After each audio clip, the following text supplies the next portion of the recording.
All right, welcome to another episode of the All American Hoops podcast. This is episode 58. And shout out to my older brother, John Driscoll, for already giving me a head start last week on selecting the number for this week. As you know, I do every week I go through the episode number and then a player that wore that old number. Apparently Antonio Pierce, an old player for the Giants, wore the number 58. Football is my third sport. It's basketball up here, baseball like just below. Football's, I'd say, like, I know probably like an average amount of football, maybe like to the average person, to the average football fan, probably a little bit lower. But yeah, Antonio Pierce, Super Bowl winner, I believe in 2007. I don't know if he was on the team in 2011 or not. More than number 58. So the episode 58, here we are. All by myself today. Figured I'd give my two brothers the week off, especially with the new year. And yeah, we got a lot to look forward to. Kind of keeping it simple with today's episode. We're going to be talking about the Celtics a little bit. And their struggles. They've been struggling to the Celtics standard at the very least. For the past, I don't like this lighting at all, but that's okay though. Yeah, so the have been struggling a little bit at the to their standards. 5-5 in the last 10. We're going to go over that in a little bit. Then I will just go over the standings in general, talk about each team and how they're doing, and then right after that, I will talk about the NBA voting returns for the All-Star game. Yeah, the fans have been voting for the past few weeks now. It's been about a month, maybe a little less than that, probably. Yeah, probably like 2 or 3 weeks. Close now that I think about that. Yeah, those are three things. But before we get into that, I do want to share a birthday present that I got from my younger sister, Erin. I know that's we talked about it last week in the pod. Yeah, neither of them were able to get me a new laptop, which still hasn't come in yet. Keep on forgetting to buy one, or not that I'm crazy about one. It's that just been too busy. But hopefully either tonight, definitely by next week. Yeah, I said that last week too, but I think it's gonna be officially gonna be the case by next show. But we will see. Again, didn't have enough time to hang it up, but my sister got me a tapestry of the old All American Hoops logo. It's still my logo on my TikTok account and my Instagram account, I believe. But I'm planning on putting it behind that wall right there, and I plan on putting the jerseys hanging up on the closet door and along the curtains right here. So very exciting things to look forward to. Shout out to my sister Erin for this awesome gift. I say as I throw that on the bed, but however, I do love it, and I'm looking forward to hanging it up before the next show. Yeah, just had the week off from school, Mr. Driscoll, and yeah, they say that teachers get a lot of time off, which we do, but wasn't really. Yeah, it was a lot of running around this break, so yeah, I didn't have a lot of time, as much time to do some things. But that being said, it was all good things that I was doing while I was busy. So. Definitely not complaining about the perks of being a teacher, but that's just the reality of certain things. But yeah, I guess we'll hop into the show now. So yeah, I will be talking about my favorite team, the Boston Celtics. So as I mentioned, yeah, they've been struggling. There's really no other way to put it. They're 5-5 in their last 10, and it's not like they're losing some of these games that they It's not like they're like playing like these great games against these great teams. It's they just haven't been playing well. Like they lost to the Pacers after blowing them out. They lost to the Sixers on Christmas Day. That was awful. They lost to the Orlando Magic, who granted Tatum didn't play the game, but the Magic are also very shorthanded as well. Then the Celtics also lost to the Bulls, who they then beat after that. So that's a good follow-up. They beat the Wizards, they beat the Pistons, but however lost to the Memphis Grizzlies on December 7th. So, yeah, 5-5 in their last 10. They did not go on as close of a bad a stretch last year, if I'm not mistaken. I'm pretty sure. I think I mentioned last week that they were 3-4 in their last. What was it? 3-4 in their last 10, probably. Yeah, 3-4 in their last 7. Jeez, can't do math. Yeah, 3-4 in their last 7, and yeah, since then they got 2-1. So like, yeah, you can't complain too much. But that being said, they got to start winning some of these games because they're the second seed, so like they haven't really necessarily dug themselves in a hole. But that being said, it's hard to win a championship when you're not a top 3 seed. Really, you should be a top 2 seed, because if we go through it year by year, Celtics were the 1 seed last year, Nuggets were the 1 seed in 2023, 2022 the Warriors were the 3 seed, so that's an exception. But that being said, the Suns and the Grizzlies were the 2 seeds ahead of them, and nobody really believed in either. I guess they believed in the Suns because they made the finals the year before, but they weren't really a great team, even though they were filthy in the regular season, but they weren't that great of a team. So that's an exception, is the Warriors being a 3 seed when they won the finals. 2021 was a weird year, again, a top 3 seed, the Bucks, but that was people call the Lakers a Mickey Mouse run, and I don't like using the term Mickey Mouse because it invalidates their ring, but the Bucks weren't a great team in 2021. They just happened to run into the right scenarios. And then 2020, 1 seed Lakers, 29 seed, 2 seed Raptors, 2018, 1 seed Warriors, 2017, 1 seed Warriors, 2018 was 2 seed Warriors. 2016, 1 seed Cavs, 2015, 1 seed Warriors. I think 14, 1 or 2 seed Spurs. So yeah, you really have to be the 1 on the 2 seed. People say you can coast the regular season all you want. You can coast the regular season and then overachieve in the playoffs. You see that with some veteran teams to where they finish as a 3 or the 4th seed. They should have finished as the 1 or the 2, or even if they finish as like the 5 or the 6 seed, they won the playoff series because they have experience over a team that took the regular season seriously. Look at the Warriors in 2023 when they beat the Kings.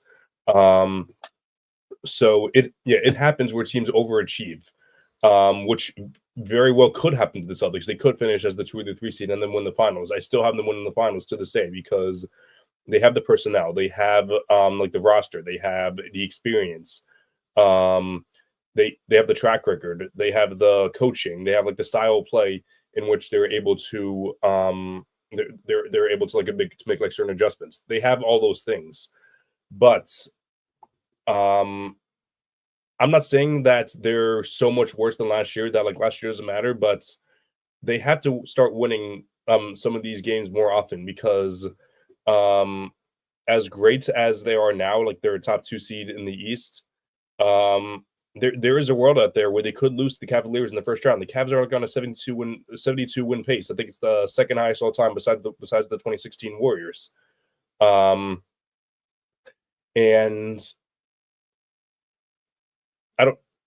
I don't really know how good the Cavs are. I personally think that I think the gap between, like, if you're going to rank teams based on potential and based on like their ceiling, I think the gap between I think the Celtics are 1. I think the Cavs are 2. I think the gap between the Celtics, whoever's 1 and whoever you consider 3, whether you consider the Knicks, the Bucks, the Magic, I think that the Cavs are 2, and then there's a big gap. There's not a big gap between the Cavs and Celtics, I don't think. I think there is a big gap between the Cavs and whoever third is. I personally think it's the Bucks because they have the superpower. I think in order to win a championship, you need to check a few boxes. You need to have the superpower. Check. The Celtics have that. The Cavs have that in Donovan Mitchell. You need to have an elite defense. Again, Celtics have that. Cavs that. I'm pretty sure the Cavs are 2nd or 3rd.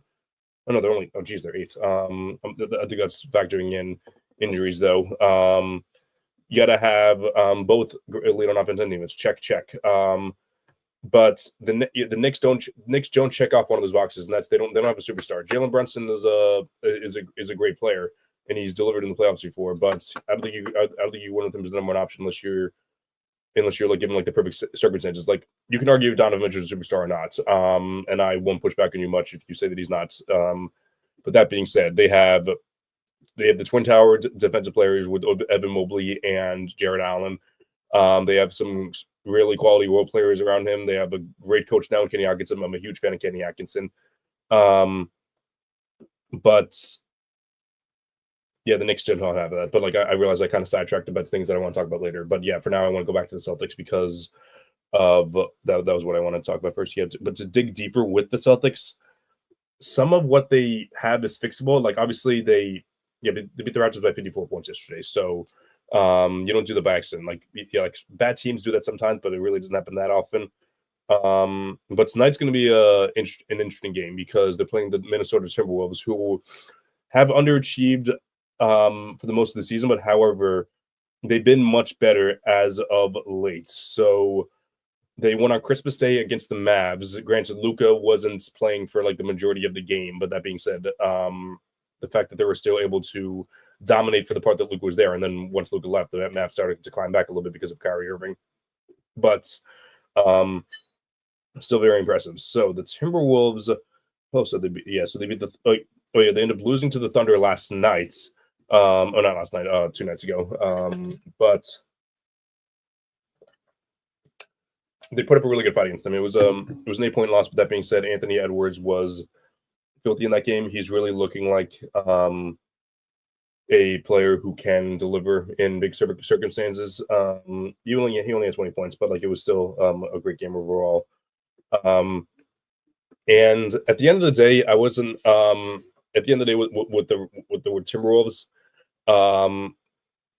people will argue to this day whether or not they should have traded Karl Anthony Towns. And I think what it comes down to, and like Joel Moran talked about this on the Pick a Side podcast, they made that and like not just him, like it's been a ton of other people as well, but like what he said, like they made that trade not to go back to the conference finals, but to be more flexible down the stretch in future years with Anthony Edwards. It's going to be very hard to be flexible under the new CBA, thanks to CJ McCollum and family, to build a championship roster, not a championship roster, build a championship roster with two. It's going to be very hard with three max players. So they're not going to trade Anthony Edwards, obviously, and they figured they were going to, not only is Rudy Gobert, does he fit their scheme more, they're also going to get more back from Karl Anthony Towns given his offensive ability. I thought that the Gobert was better last year. I thought that he impacted the Wolves' ceiling last year more than Cat's, given that their defense was just so much better with him on the court than off the courts. And even though Cat was much better in defense than people anticipated, the fact that Gobert could have been he was that roamer, like he was like the guy to anchor the defense. Like they put Cat on the centers, and then they would have Gobert. Gobert would be like guarding like the worst player in the team, but not the worst player in the team, but like he would be guarding like a guy that's not as big of a threat on offense as some of the others. Like the Wolves executed it perfectly, but the fact that they had Cat, a big guy, but they can't do that anymore. So, but the Wolves have been much better as of late. Yeah, I'm going on side tangents for a lot of these, but they've been much better as of late. Yeah, losing to the Thunder 2 nights ago, beating the Spurs in a very close game, beating the Rockets, so beating the Mavs. So they have the Wolves, they have potential, and tonight's game is going to be very interesting because the Celtics won't have Kristaps Porzingis and they won't have Jaylen Brown. So I'm imagining the starting five is going to look like Jrue Holiday, Derek White, Jason Tatum, Al Horford, and then I'm imagining Sam Hauser. Could be someone else though. I'm imagining Sam Hauser though because they're going to be the other wing, so he could be an X factor in that game. I know that last year when the Celtics played the Wolves around this time, it was the best regular season game of the year. Jason Tatum had 45 points, Jaylen Brown 35 points. So who knows? Maybe Jason Tatum has another great game in him tonight. Because that's where I want to talk about next is Jason Tatum, because there was a point this year where I had Jason Tatum as the MVP, and he just hasn't been like he puts together some of the best stat lines one night, and then some other nights he just doesn't have it. And I'm the president of the Jason Tatum fan club as out of all content creators. John and Matt think that I'm a little too mean to him sometimes, but that being said, I'm putting him in some of these big discussion names. Like I beginning of this year, I said that there's an argument for him being over Giannis. I think there's still an argument, but there are better arguments for Giannis being better than Tatum being better than Giannis. That's just my personal opinion at the end of the day. Who you would rather build around for the future? That's a better question. Who's the better basketball player now? I think it's very clearly Giannis. And most of it does have to do with consistency because he's like, I'm always one to say, oh, Tatum can be inefficient on some nights, but however, he finds ways to impact the game outside of it, because when he's not shooting the ball well, he's still driving and kicking. He's still moving well without the ball. He's still facilitating well. He's still anchoring. He's still playing some great defense. He's still guarding centers and then switching on to point guards. He's still the most versatile player in the game, even when a shot's not going down. The best players in the league do that too, and they do it while being efficient. So Jokic does that. Jokic isn't that good on defense, but like Jokic is a superstar on offense, and that makes up for some of his defensive efficiencies. Giannis is a monster two-way player, but he doesn't shoot a jumper. His monster two-way player makes his monster finishing and very good passing, and elite defense makes up for his lack of three-point shooting. Shea Gilgeous-Alexander, not as great a passer as some of the elite stars, but then you said he's the best driver in the league and a very good perimeter defender, one of the best perimeter defenders in the league, to be honest with you. Makes up for his lack of, yeah, for like not his lack of, but like he's like not as great a playmaker compared to like a Luka Doncic. Speaking of Luka, makes up for his lack in defense by being a top two offensive player in the top two offensive player in the world. But and Jason Tatum does like a lot of these things. But that being said, his inefficient nights, I think those lows kind of bring him down to a lower level than some of the superstars that people say. I think the Tatum ceiling is higher than everyone not named Jokic or Giannis, but he just needs to be a little more consistent in order for the Celtics to maintain a top 2-3 seed in the East. Tatum was extremely important to the Celtics championship. They wouldn't have won the championship with the finals without him last year. I just want to make that clear. But he's gonna need to play better this year than last year throughout the regular season and the playoffs for them to win the finals, because at the end of the day, Horford's a year older, Drew Holiday's a year older, Porzingis seems to be more injury prone this year than last year, unfortunately. And yeah, really the only two other guys that are more reliant this year than last year that are as reliable than last year are Derek White and Jaylen Brown. I do think that Jaylen Brown is going to be Jaylen Brown was great at the beginning of the year, kind of slipped for a little bit there, but had a great game against the Magic. I do think that Jaylen Brown will go back to normal in a little bit once he's injured tonight, but I do think that Jaylen Brown will come back to being a guy who can and will be a great number two. But in Jaylen Brown and Derek White playing to their standards with the other three guys isn't going to be enough for them to win the title this year. Jason Tatum needs to play better. And I believe in him. I'm not yeah. These are probably the most negative things I've said about Jason Tatum ever on the show. I just want to make that clear. Jason Tatum is my favorite player in the league, and I went on a whole 30-minute tangent on him after Steve Kerr unjustifiably benched him in the Olympics. So, do I believe in Jason Tatum? Absolutely. I think that his ceiling is top 3 player in the league, and beginning of the year he was playing like that. But he can't. These inefficient nights cannot happen anymore. He needs to be that guy, and I know that he will be that guy. And once he continues to be that guy, and once end of the year comes around, everything starts to come together, there is no team that has a higher ceiling than the Celtics. The Cavs have been great this year. A fully healthy Celtics team, playing all together. I don't think any team besides maybe the Thunder can beat the Celtics. That's just my personal opinion. But Tatum's got to be more consistent. Brown's got to be more consistent. Hopefully Porzingis. Yeah, the Celtics got to bench Porzingis a little bit, but Luke Cornett needs to play better, play like he did last year, and hopefully Naaman's kid up starts to play like he did at the beginning of the year. Xavier Tillman, I really believed in the beginning of the year, but it seems like the clubhouse is kind of not the clubhouse, like the coaches and the front office really don't believe in them as much as they did. They really only believe in him for certain matchups. Like he was fantastic last year against the Mavs. He was like he was like a great small big who could switch onto guards, and I just hope that he can be that, because those are really valuable. But the issue is that he's really limited on offense. So I'm really, really, really hoping that the Celtics turn around. And I say turn around, but geez, like this is hands down the most negative I've been about the Celtics ever on a podcast. And what's their record? What are they, 23-9 or 24-9? Yeah. So 24-9. The biggest thing is that they're 5 games behind the Mavs. Sorry, five games behind the Cavs, and only half a game ahead of the Knicks. So I just hate seeing those two things. That's a perfect segue actually into the next part of the show. So that's talking about the NBA standings. So by the way, shout out to Matt, who's on the show pretty much every week. But as I mentioned, I've had some laptop issues a lot the past few weeks. But I'm hoping to have one bought either tonight or either buy it tonight or at least purchase one tonight and then have it delivered, but definitely at the latest by Thursday, by 1 week from today, because it's been kind of old having to like log onto a new device every week. So hoping to have my very own device next week. Shout out to Fluent for sending me the code to log in every week. So But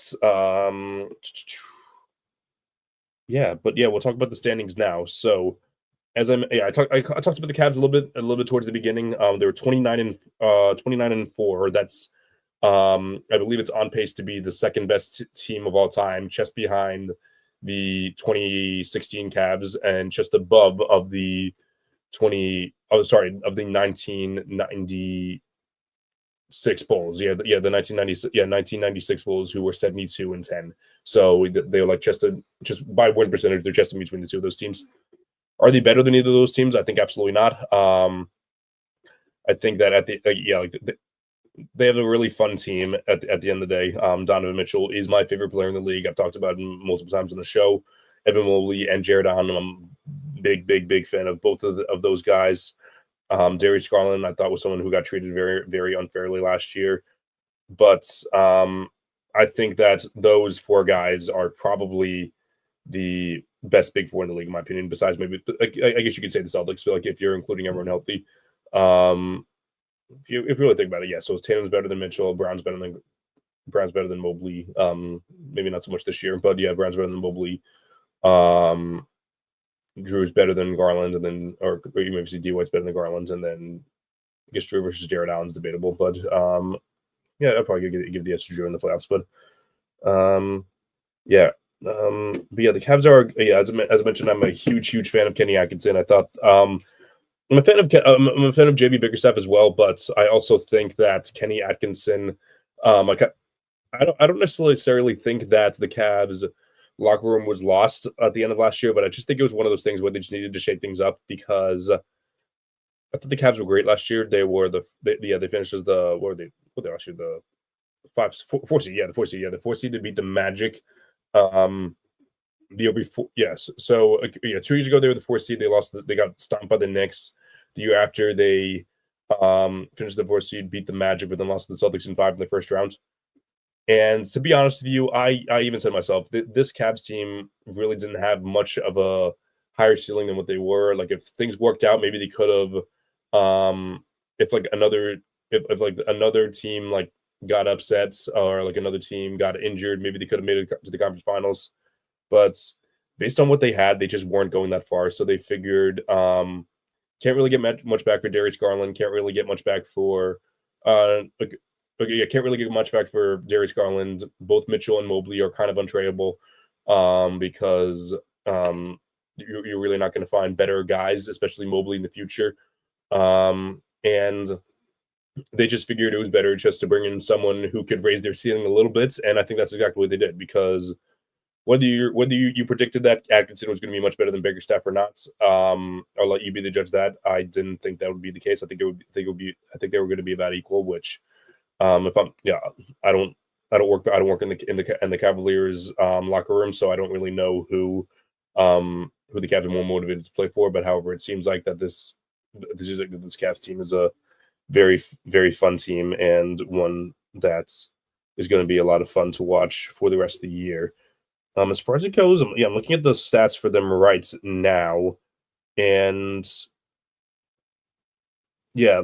obviously Mitchell, Allen, Garland, Mobley, they're getting the most minutes. After that, Niang, LeVert, Ty Jerome, who had a great beginning of the year, and Sam Morril are the guys who got the most minutes after that. So I think that's going to be a very interesting thing to see. I believe that Isaac Okoro came back a little bit ago. Yeah, I really haven't watched the Cavs in a little bit. Maybe I should. No, he didn't come back. He was injured a couple weeks ago. So yeah, he should be coming back soon. Yeah. So yeah, that's my take on the Cavs. Yeah, I'm a huge. Yeah, you could tell that I'm a huge fan of the idea of the Cavs. So definitely gonna be watching more of them. But however, they're not as fun to root for anymore because they're ahead of the Celtics. So that's one bad thing. And it seems like I said at the beginning of the year that it was the Cavs and the Celtics than everyone else. I kind of take that back. Yeah, I kind of take that back because the Knicks have been very hot lately. They've won 9 in a row. So obviously they got a lot of great things looking for them. Brunson's been coming back. Has been awesome. Karl-Anthony Towns has been the best player in the Knicks this year, and Josh Hart's having a career year.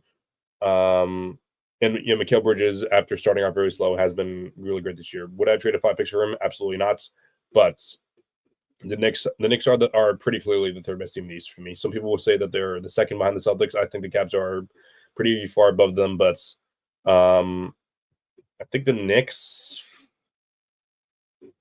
I think the Knicks have a chance to do the 40-20 rule, which for those of you who don't know is, in order to win a championship, most teams, and by most I mean, I made a TikTok on this a few weeks ago, but by most I literally mean, I'm pulling up the notes right now. Here it is. So it's only seven. So 41 of the last 48 champions have won 40 games before losing 20.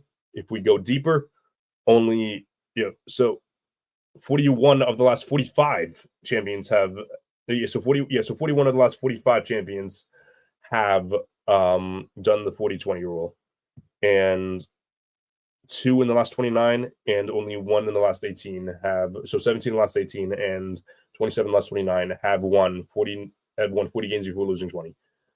The one team in the last 18 years was the 2021 Bucks, but that was also in a shortened season and just a really weird year all around. And I believe the other team was the last two teams before that was the 2006 Heat and the 2004 Pistons. So it's really rare for a team to not win 40 games before losing 20. So the Cavs are pretty much locked. They have to go 11 and 15. So yeah, that's 4 games under. That's 4 games under 500.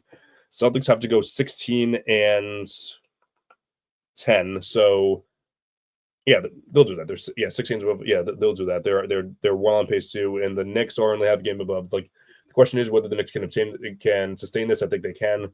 They can't sustain the 9-game win streak, but they can sustain the pace they're on. The Magic would have to go 20 and 4. That's when we get unlikely. The Magic. So top 3 teams in the East could do that, but after that, it's looking very highly unlikely. The Bucks would have to go 23 and 5. I think that's more realistic than the Magic, honestly. But could be wrong. But we'll go into the Thunder after that. But the Knicks are going to be an interesting team to watch the rest of the year. I'm someone who's been very critical of them, even though I predicted them to be the 3 seed at the beginning of the year. I predicted the Bucks to be ahead of them, but didn't predict the Cavs to be this good. So, I question the Knicks ceiling though. Yeah, I think their ceiling's conference finals. I don't think they make the finals though. I think they lose to the Celtics pretty easily and the Cavs pretty easily. After that, the Magic. I don't know what to think about the Magic because they're amazing defensively. Paolo might be back soon, might not be back. I haven't really heard any updates from him, not from him, about him, I should say. But I don't know how much I don't know how much he proves the Magic. The Magic are currently 4 of their last 10.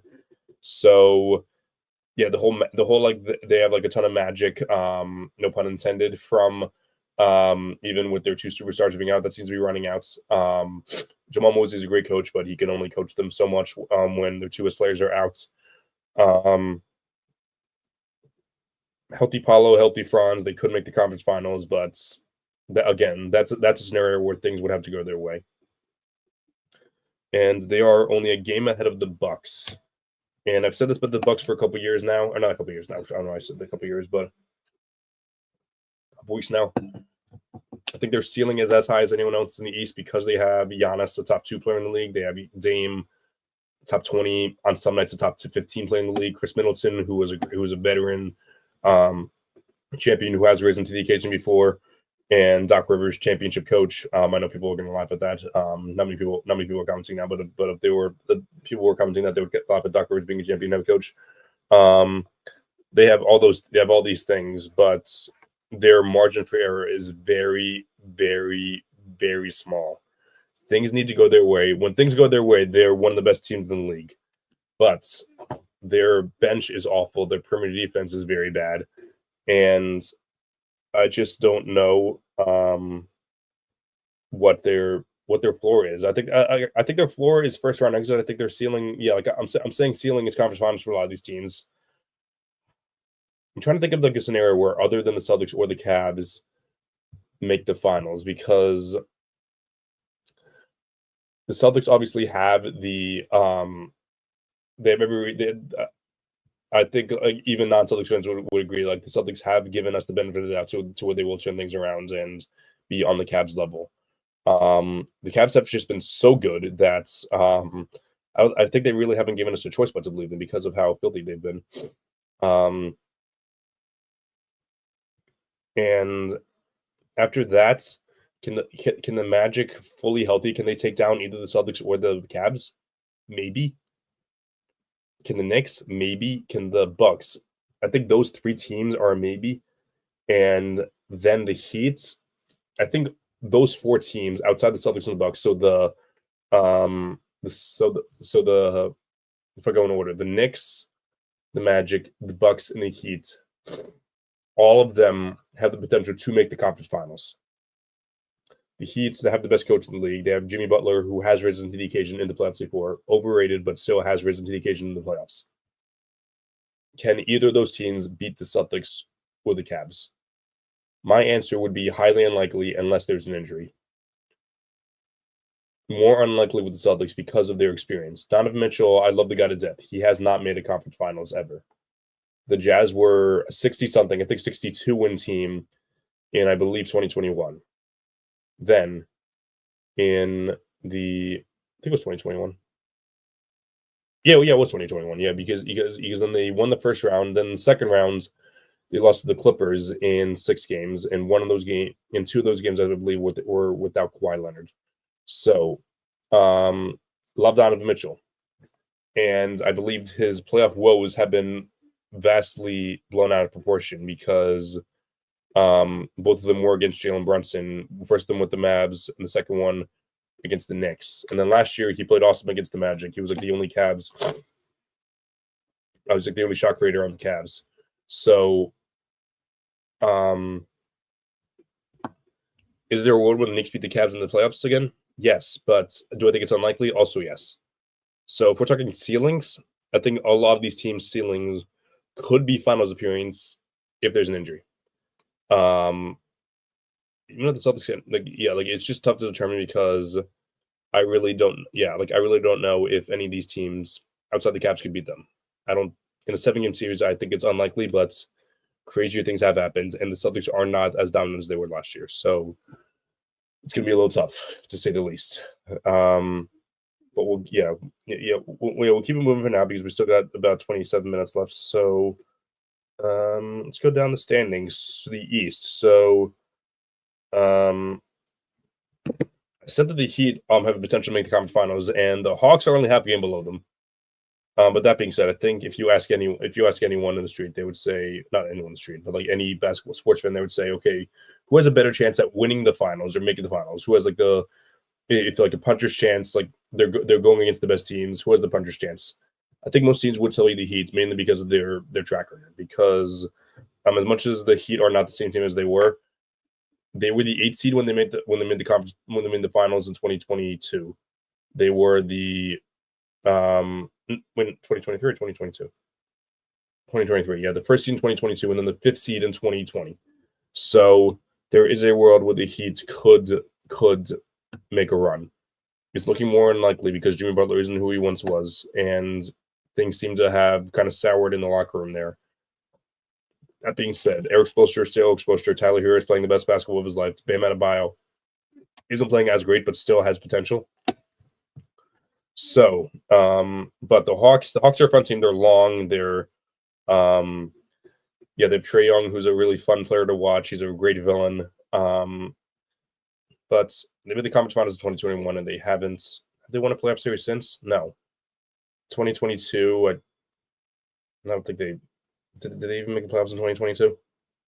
I don't even know. I'd have to dig deeper in that. Maybe I'll check back on that later. But 2023 was Jesus, giving me PTSD already. They overachieved them and fought the Celtics off to 6 games in the first round, and then last year, I believe they missed the play-in, or they made the play-in tournament, but they lost to the Bulls, I believe. I don't know. I feel like I'm getting my years wrong, probably, but I think the Bulls. So then after that, the Pacers are 8th seed, Pistons 9th seed, hopefully Jaden Ivey is back soon. Broken fibula. Whether that's a full season injury, who knows? But my prediction would be like another 2 months from now. So that would bring us to March is the minimum. So maybe if the Pistons keep it up, they can like maybe make a fight for the last play-in spots. Who knows? I'm a big fan of Cade Cunningham, big fan of Tobias Harris, big fan of JB Bickerstaff. So hopefully they can do that there. And the Sixers are 13 and 18, but have won 7 of their last 10, including on Christmas Day. I got to give some credit to Joel Embiid because they look like the worst team in the league with him off the floor, and they look like a pretty competent team with him on the floor. So that speaks to his value at the very least. I don't know what the numbers are exactly for him for his like value on the court versus off the court. I'm sure I can find that right now, but just eye test wise, the Sixers are a much better team with him on the court than off the court. Just like stats wise, they're showing that he's not as dominant as he was last year. He's not as good as he was last year based on eye test and on stats. But if I'm going to try to find the impacts now, what are the Sixers stats with Embiid? Difference with them on the court. Oh, it's actually not as good. So negative 4.3 with them off the court and only 0.4 with them on the court. So plus 0.4 with them on the court. So it's still pretty good. Yeah, it's about a 4 and it's about like a 4.7 point difference. So it's actually a very good swing. But who knows what's gonna happen with the Sixers, because I talked about this last week with John and Matt. They could be a team that can climb up. They're currently the 11th seed, half a game on the Bulls, 1 game on the Pistons, game and a half behind the Pacers, and 3.5 behind the Hawks. So I think they can maybe finish as the 8 or the 9 seed and maybe climb up to the playing tournaments, finishes like the 7th seed. 6th seed would kind of be unlikely. So maybe they can win a playoff series if things really work out for them and the other team gets injured. But I find that hard to believe at this point because it feels like they've just dug themselves into a far hole. But see what happens. And then the Nets are officially tanking. They've lost 3 in a row and are they have traded Dorian Finney-Smith and who else did they trade? Dennis Schroeder. So yeah, they're on their way out. Yeah, they lost 8 of the last 10. So too little, too late if you ask me. They've already won 12 games, but I'd expect some pretty ugly stuff coming from the Nets for the next few months. I think they're going to trade. They're going to try to trade someone else. They're going to try to trade Cam Johnson, maybe some of their other bench players. But see a lot of Ben Simmons, see a lot of Cam Thompson, see a lot of Nick Claxton's injured, but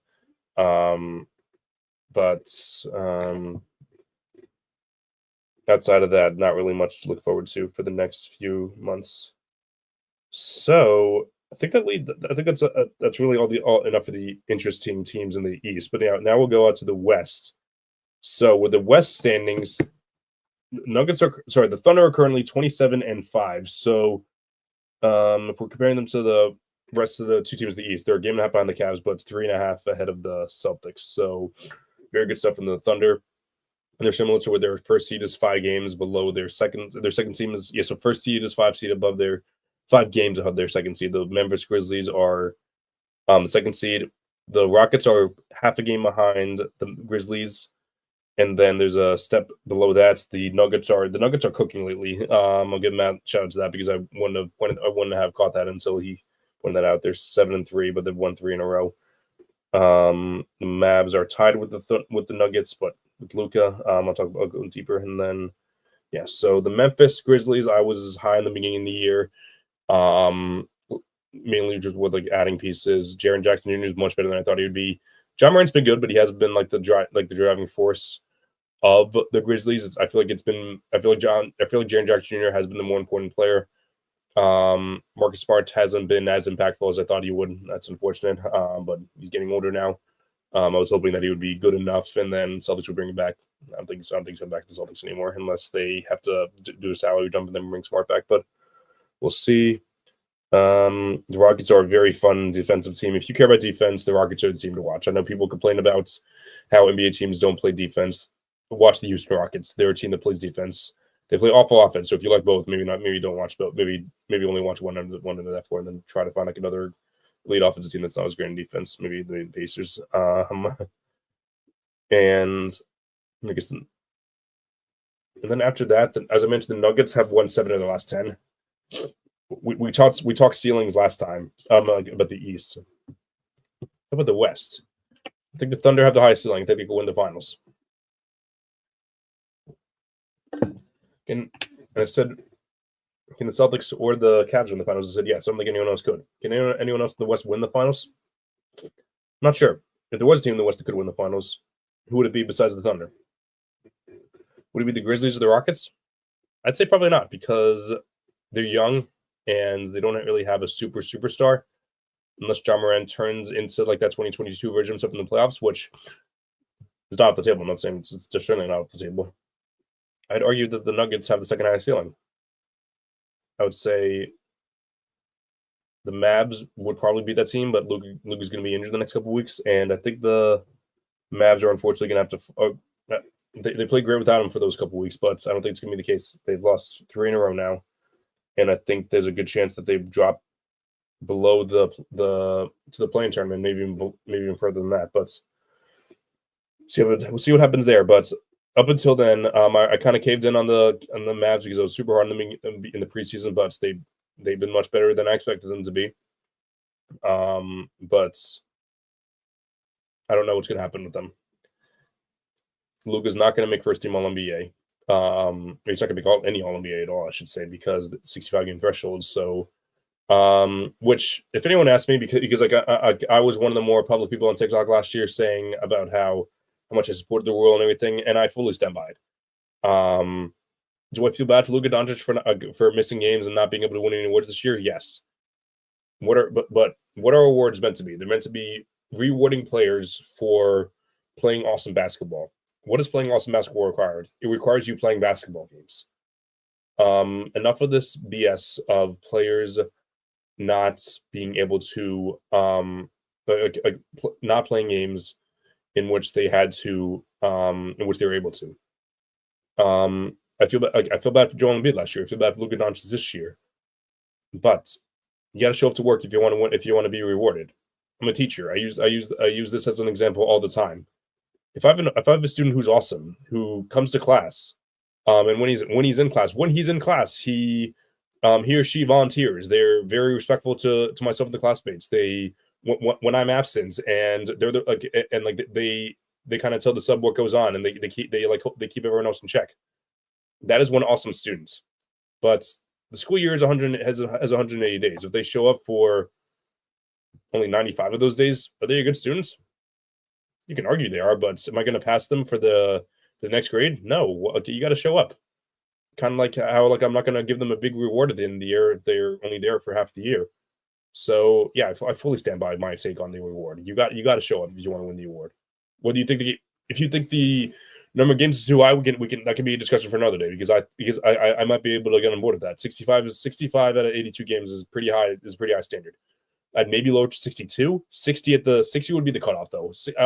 I'd maybe get on board 62. 60 would be like, okay, you're pushing it. I would say 65 is probably the max. 60 in between 60 and 65 would be the threshold that I would get with. But I'm happy they went with 65 though because it incentivizes players to play games, and I think that's a great thing.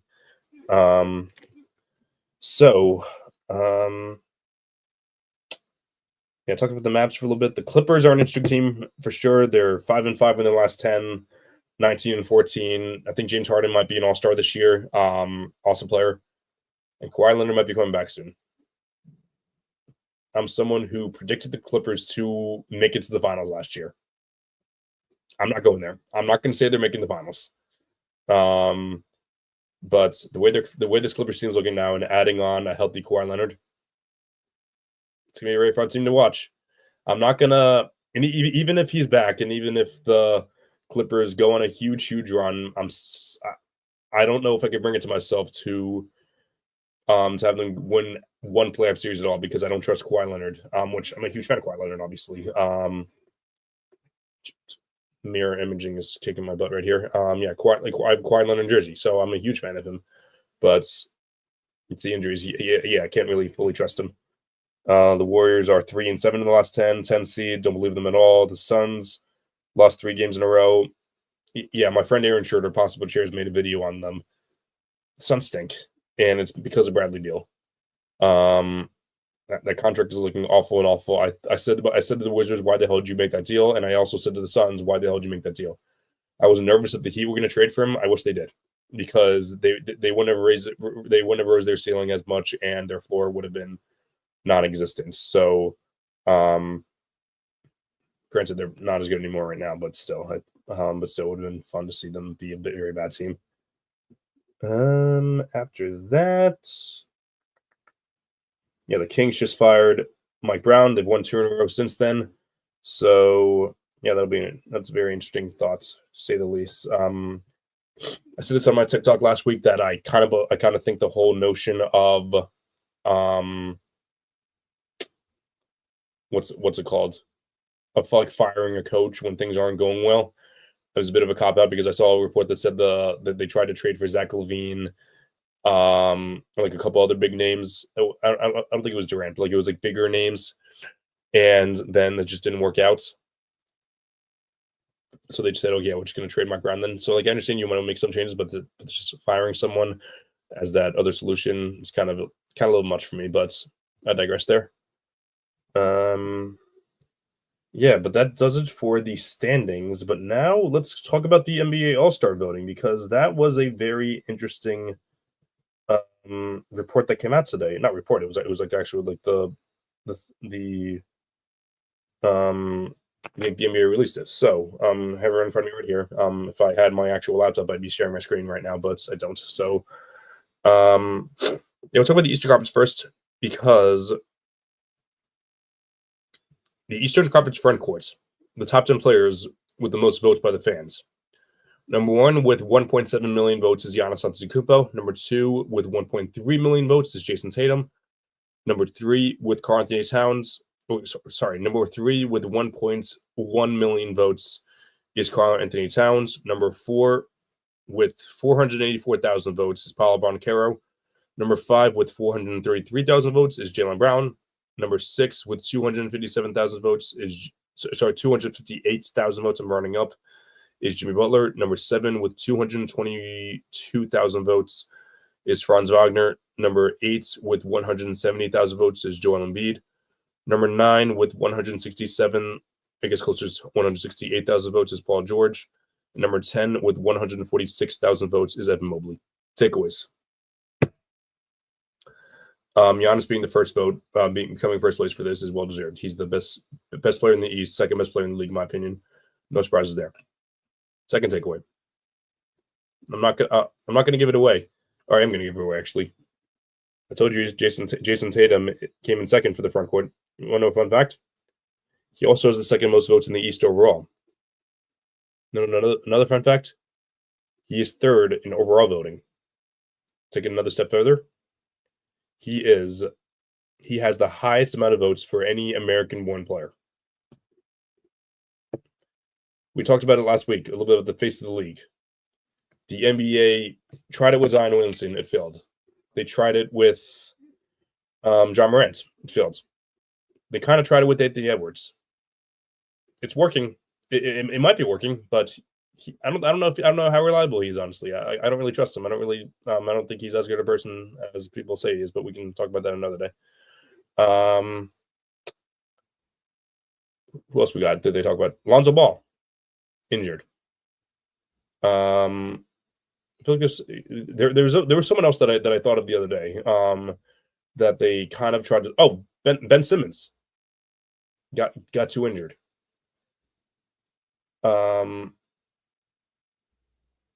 All these guys either get injured or just run into some trouble. You know who doesn't get injured, who doesn't run into trouble, who plays all of his games, doesn't load manage, doesn't load manage enough to his own faults, who delivers in the playoffs. I talked about his inconsistencies at the beginning. I'm not saying he's flawless. Not every NBA player is perfect. All the guy does is play basketball, sell jerseys, comes on the occasional commercial, which the NBA wants. They want these guys in commercials, and hangs out with his son. It's NBA champion Jason Tatum. You're wondering who you want to hand this league off to. It's understandable, because like if you Giannis could be a perfect face of the league, but like if you want an American-born player, that's I think it's completely valid. If you want like someone born in this country to like represent a league that's in this country, have it be Jason Tatum. Third in voting, sells buttloads of jerseys, delivers in the playoffs, puts together some historic playoff performances. Remember that game in 2022? Game 6 against the Bucks, backs to the wall. Jason Tatum drops 46 points on the reigning champs' heads. Remember that time where they were down 3-2? Jason Tatum was playing his worst basketball that I've seen him play in a while. Drops 12 points to 4 3-pointers in the fourth quarter. Then they go home after that. Drop 51 points on the MVP's head. Then the year after that, after failing, turning his ankle and failing miserably, they're up 3-1. Time to close it out. Not everyone is looking hot. Porzingis isn't really looking his best. Who was the guy to close it out? The guy who had 8 assists in the first half, finished with 31 points, had a pretty close to a triple-double in a closeout game. Jason Tatum. You're wondering who should be the American-born player to be the next face of the league. It should be Jason Tatum. I know I'm a Celtics homer, but everything I laid out here, I don't think I gave my opinion once. I honestly don't. I think I just laid out all the facts. I'm sure I squeezed my opinion in there once or twice there, but I talked about all the things that he did. I talked about what he does for the Celtics and how much and I didn't mention this part, just how much his teammates love him. You're wondering who that next American star should be. It should be Jason Tatum. It's my opinion, but I digress. Speaking of which, Paulo Banchero is another player who they kind of considered, which I'm not blaming them for that. Paulo Banchero is a phenomenal young talent, but he's been out for a while. He played 4 games and he's in 4th place for front court voting. Let's pump the brakes on that. I don't think he should be that high. Shouldn't be on the ballot at all, honestly. Then we got Jaylen Brown. 5th place. With Paulo being out, I don't know if I'd have Jaylen Brown as the 4th front court guy. I'd probably have, honestly, I'd maybe have Wagner ahead of him, but he's missed the past few games, so maybe not anymore. I'd probably have Evan Mobley ahead of him, though, because of how great the Cavs have been and how important he's been to their team. So, definitely Giannis, Tatum, and Catch. Those are going to be the 3 starting front court guys, and they should be. Those have been easily the 3 best front court guys in the East. For the next 3 front court guys, I think it would be Jalen, I think it would be Evan Mobley, and I think it would honestly be Mobley's teammate Jared Allen. Unless you want to consider Wagner because he was still great before he got injured. But I really don't know where he stands right now. 25 games, so I don't think it's going to cut it, honestly. I don't know if I would put him there. So for my East front court, I would go with the 3 starters East, no question, Tatum, Giannis, Towns, and then for the 3 utility guys, the 3 bench front court guys, I would have Jaylen Brown, Evan Mobley, and Jared Allen.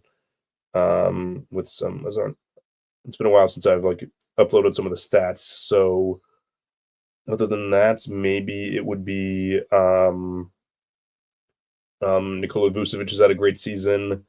Jimmy Butler's had a better season as of late, so maybe he'll be at the top of the list there, but who knows?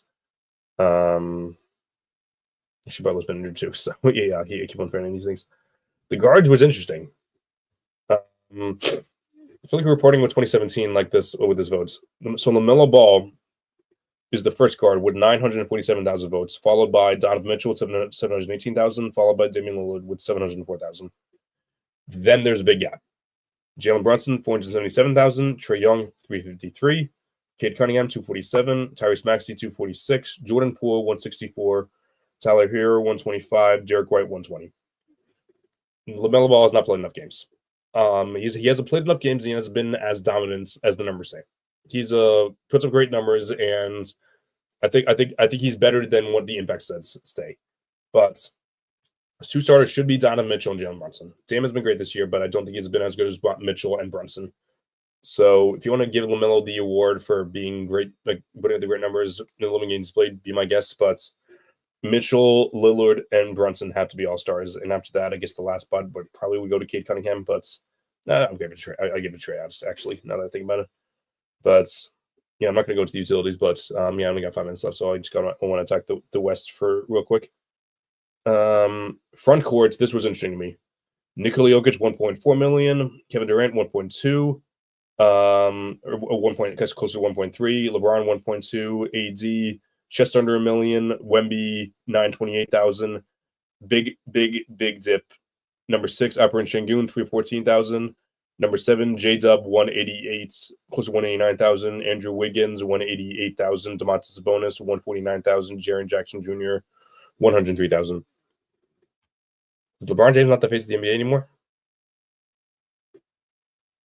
I'm not saying he's not the face. He's going to be the face of the NBA until he retires, especially when he's still playing like a top 15 player. He's third in not only just voting, he's third in Western Conference front court voting. He usually finishes first in voting. He's not there anymore. That's a wild thought to think about. But who would I pick? I would pick Jokic, obviously. I'd pick Wemby and probably AD. And then the reserves, I'd pick J-Dub, I'd pick Şengün. I guess I'd pick LeBron as the other guy. So, yeah. And then for the guards, Shea, 1.1 million votes. Big drop-off. Luka, 870,000 votes. Steph, 810. Big gap. Kyrie, 503. Ant, 411. Harden, 314. John Morant, 213. De'Aaron Fox, 132. Devin Booker, 120. That is nuts how low that is. And Norman Powell, 110. Can you believe that? Like, Devin Booker only is the Suns are that bad that they can't even get their fans to vote for more than 120,000 votes. Shai Gilgeous-Alexander, the two of them used to be put in the same sentence. Like, they used to be like this. I would say up until last year, beginning of last year, I would say Shai overtook him. But heading into last year, I definitely had Booker ahead of Shai. And they're separated now by a lot of it is based on the quality of play as well. It's not just the marketing, but he's like literally about 10 times the amount of votes he has. That's wild. So yes, Steph's gonna make the All-Star game because of his name, but I don't think he's been a top 3 guard this year. His box plus minus is pretty high though. But yeah, definitely go Shai. Luka's gonna be injured, so maybe I'd probably go Ant for the next guard. Maybe Steph. I don't know. But yeah, maybe I'm just biased by the Warriors losing. But okay. Yeah, but that does it for tonight. The Celtics are playing the Wolves now. How are they doing? They're down 5 with a minute and a half left to go in the third. Tatum has 5 points, 2 and 3 assists. -6 though. Jeez. Okay, so hopefully things start to turn around real quick. But okay. All right. So hopefully this is gonna be the last week I'm doing the show at 7 o'clock. Next week I'll be doing it back in my 8 o'clock time slots on a new computer. Hopefully this is the last week that I'm doing with the scrap. And also John and Matt will hopefully be joining me too. All right. Well, this has been another edition of the All American Hoops podcast. Until then, put on a suit, drink water, don't drink and drive, and call your mother. Shout out Chilltown. Have a great week, everyone. Oh, Canada. Put on a suit, drink water, don't drink and drive. Hey, man, call your mother. It means nothing. It means nothing. No, they lying to you. It's about the money. Now you're more fluent.